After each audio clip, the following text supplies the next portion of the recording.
Assalamualaikum anak-anak ibu semua. Bagaimana kabarnya pagi ini? Tetap sehat ya.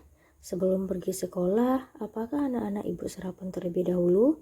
Harus sarapan ya, supaya tetap sehat, tetap kuat, tetap semangat dalam belajar. Sebelum mulai belajar, hendaknya kita berdoa terlebih dahulu. Berdoa dimulai. Bismillahirrahmanirrahim. Raditu billahi rabbah wa bil islami dina wa bi muhammadin nabiyya wa rasulah rabbi zidni ilman warzuqni fahman amin. Pembelajaran kita pada hari ini adalah tema 3, makanan sehat, subtema 1, bagaimana tubuh mengolah makanan, dan pada pembelajaran keempat. Nah, sekarang coba dibuka buku temanya halaman 28. Di sana ada teks mengenal wortel. Harap dibaca terlebih dahulu. Di dalam teks mengenal wortel terdapat interaksi manusia dengan lingkungan alam. Interaksi manusia dengan alam adalah hubungan yang dibangun antar manusia dengan alam. Sangat banyak interaksi manusia dengan alam di lingkungan sekitar. Contohnya menanam padi di sawah, menanam pohon, dan menanam bunga di halaman. Interaksi manusia dengan alam ada 2, interaksi positif dan interaksi negatif. Yang pertama adalah interaksi positif. Interaksi positif ini dapat menguntungkan alam. Contohnya, mengolah limbah. Dengan melakukan pengolahan limbah akan mengurangi pencemaran lingkungan. Yang kedua, dengan melakukan daur ulang sampah. Dan yang ketiga, dengan cara melakukan reboisasi atau penghijauan. Hal ini dapat dilakukan di lahan yang tandus dan gundul agar hutan tetap terjaga. Yang kedua adalah interaksi negatif.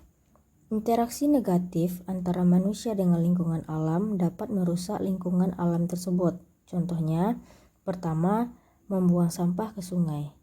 Membuang sampah ke sungai dapat mengakibatkan banjir. Yang kedua, menangkap ikan dengan bahan peledak yang dapat merusak ekosistem laut. Nah, sudah tahu bukan interaksi manusia dengan lingkungan alam sekitar? Sebagai penerus bangsa, hendaknya anak-anak ibu semua melakukan interaksi positif dengan lingkungan alam sekitarnya, supaya lingkungan alam sekitar tetap terjaga keasriannya. Setelah membaca teks mengenal wortel dan mengetahui apa itu interaksi manusia dengan lingkungan alam sekitar, sekarang ibu ingin anak semua mengidentifikasi interaksi manusia dengan lingkungan alam sekitar, kedua, interaksi manusia dengan lingkungan sosial, dan keberagaman yang dapat kamu temukan di dalam teks cerita yang disajikan tadi. Nah, sekarang anak-anak baca mengenai adat istiadat Tanah Toraja. Setelah membaca teks tersebut, apakah anak-anak tahu apa itu adat istiadat? Adat istiadat adalah kebiasaan turun-temurun yang dilakukan berulang-ulang yang telah menjadi tradisi. Di Indonesia, mempunyai berbagai macam adat istiadat yang berbeda-beda di setiap provinsi. Contohnya, di Provinsi Sumatera Barat. Di Provinsi Sumatera Barat mempunyai adat istiadat makan bajamba. Hal ini biasanya dilakukan di hari-hari besar seperti hari besar agama Islam, upacara adat, pesta adat, dan pertemuan penting lainnya. Di dalam tradisi ini mempunyai makna tersirat, yaitu dengan mengadakan makan bajamba akan menumbuhkan rasa kehormatan antara masyarakat tanpa memandang perbedaan status sosial. Asal-usul makan bajamba berasal dari Kutu Agam pada abad ke-7. Sekarang coba buat di buku latihannya adat istiadat yang ada di keluarga kamu dan buat adat istiadat yang ada di keluarga teman sebangku kamu.